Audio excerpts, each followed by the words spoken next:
Hello friends, स्वागत है आप सभी का हमारे इस यूट्यूब चैनल पर। तो दोस्तों, मेरा नाम है रितेश वर्मा और आज की इस क्लास में आप सभी को पढ़ाएंगे क्लास 9th का साइंस। पाठ का नाम है हमारे आसपास के पदार्थ। तो दोस्तों, वीडियो को पहली बार देख रहे हैं तो वीडियो को लाइक कर लें और चैनल पर नए हैं तो चैनल को सब्सक्राइब करना ना भूलें और हमारे इस वीडियो को अपने दोस्तों के साथ शेयर कीजिए। तो दोस्तों, चलिए अपने पहले प्रश्न को ध्यान से पढ़ेंगे। हमारा पहला प्रश्न दिया गया है, द्रव्य किसे कहते हैं। ऐसे ही मज़ेदार और अमेजिंग वीडियो आप सभी के लिए लाते रहेंगे। तो चैनल को क्या करना है, सब्सक्राइब कर लेना है और अपने इस भाई को सपोर्ट करना है। तो चलिए दोस्तों, पहले प्रश्न को ध्यान से पढ़ेंगे। बहुत ही आसान तरीके से हमने अपने शब्दों में इस प्रश्न का उत्तर लिखा है ताकि आप सभी को याद हो जाए। अगर आप सभी को प्रश्न में कहीं भी कोई भी डाउट हो तो कमेंट बॉक्स में लिखकर बताइए, हम आप सभी के हर एक डाउट को करेंगे क्लियर। तो आप सभी को, अगर आप सभी का डाउट कमेंट में नहीं सॉल्व हो रहा है तो आप सभी हमारे इंस्टाग्राम चैनल को फॉलो कीजिए, हम आप सभी के हर एक डाउट को करेंगे क्लियर। हमारी इंस्टाग्राम आईडी का नाम है STD Lover 873। आप सभी हमें वहां से फॉलो कीजिए, हम आप सभी के हर एक डाउट को करेंगे क्लियर।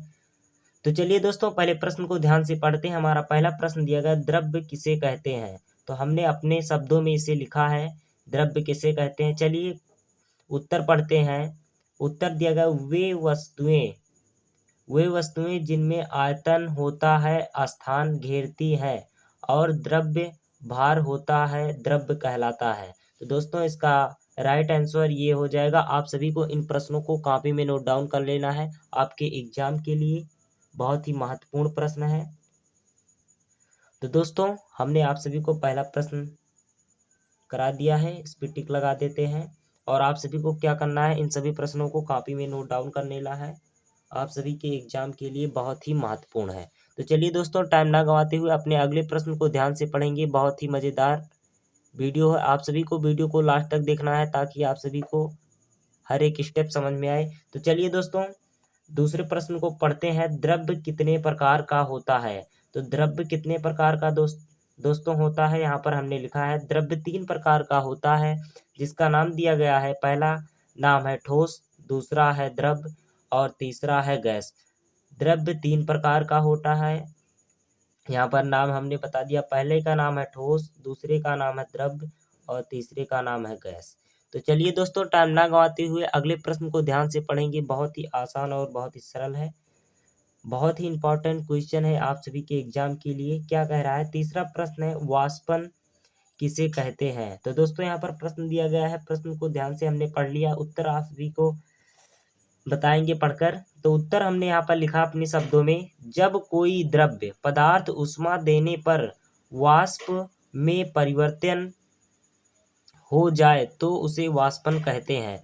तो दोस्तों, यहाँ पर राइट आंसर हमने आप सभी को लिखकर बताया और इसका उदाहरण भी आप सभी को बता देते हैं। पानी से वाष्पन का बनना, इसका राइट आंसर हो जाएगा। दोस्तों, बहुत ही आसान और बहुत ही सरल क्वेश्चन था जो कि आपके एग्जाम के लिए बहुत ही महत्वपूर्ण है। तो आप सभी को हम फिर से बता देते हैं, इन सभी प्रश्नों को आप सभी को कॉपी में नोट डाउन कर लेना है, आपके एग्जाम के लिए बहुत ही महत्वपूर्ण है।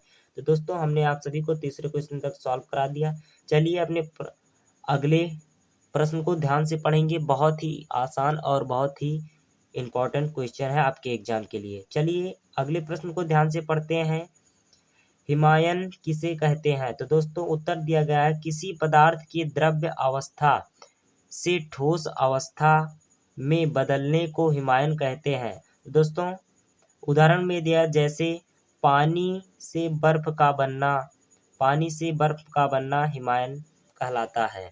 तो चलिए दोस्तों, अपने अगले प्रश्न को पढ़ेंगे ध्यान से। बहुत ही आसान और बहुत ही सरल क्वेश्चन था, हमने आप सभी को इस प्रश्न का उत्तर भी बता दिया है। अगर कहीं भी कोई भी डाउट हो तो आप सभी कमेंट बॉक्स में लिखकर बताइए, हम आप सभी के हर एक डाउट को करेंगे क्लियर। तो दोस्तों, चलते हैं अगले प्रश्न पर, इसको थोड़ा ऊपर करेंगे ताकि आप सभी को दिख जाए।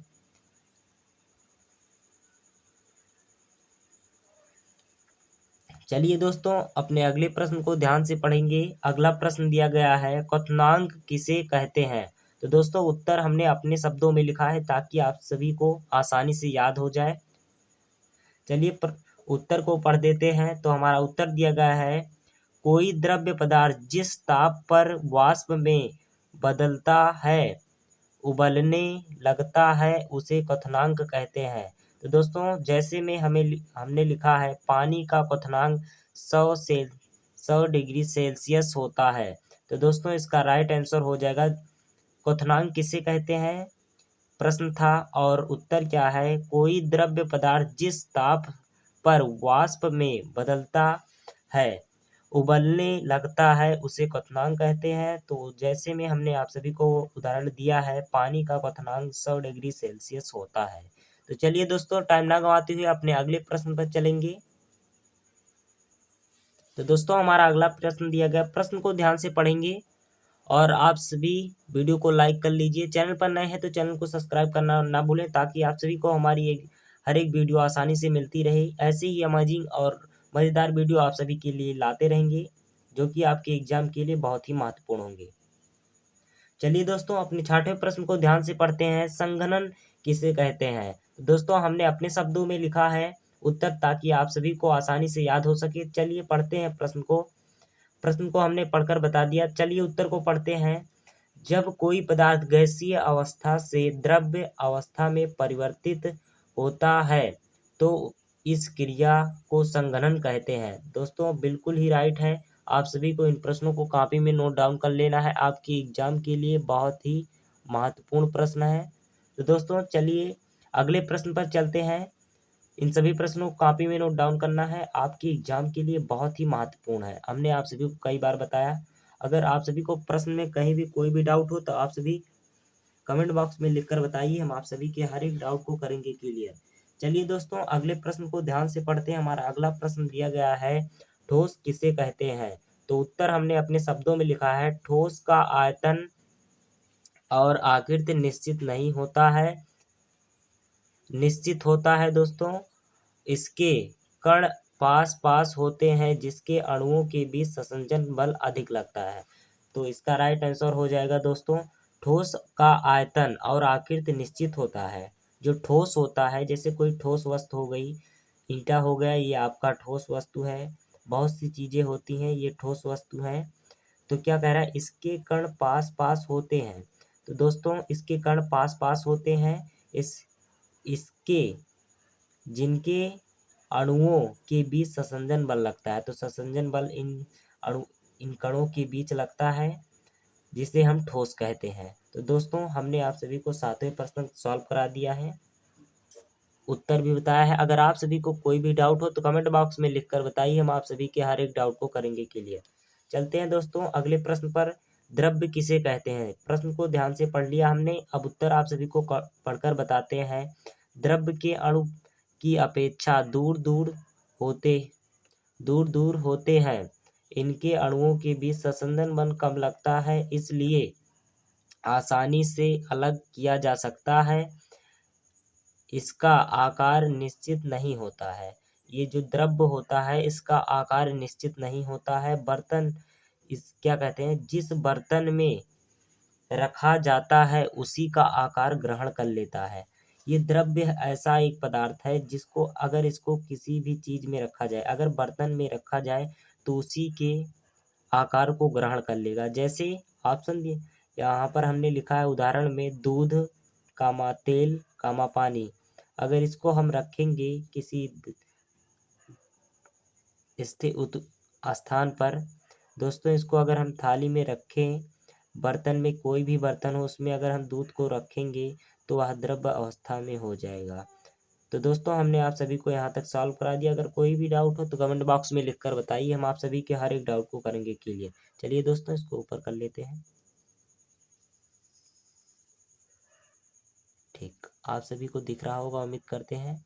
अगर अभी तक वीडियो को लाइक नहीं किया दोस्तों, वीडियो को लाइक कर लीजिए। ऐसी ही अमेजिंग वीडियो पाने के लिए हमारे चैनल को सब्सक्राइब करना ना भूलें।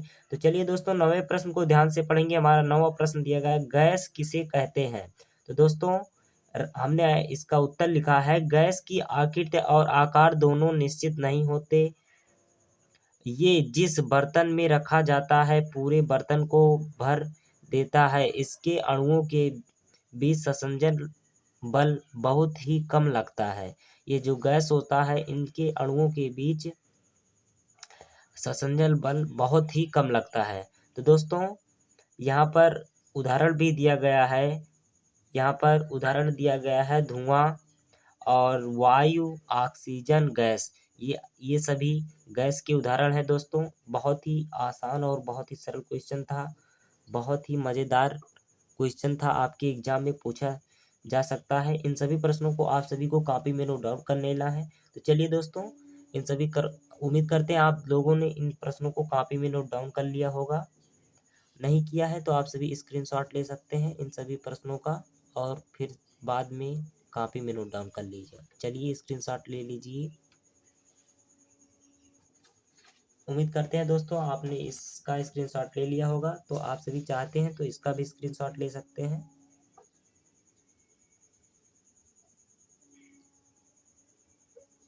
उम्मीद करते हैं दोस्तों आप सभी लोगों ने इन सभी प्रश्नों का स्क्रीनशॉट ले लिया होगा।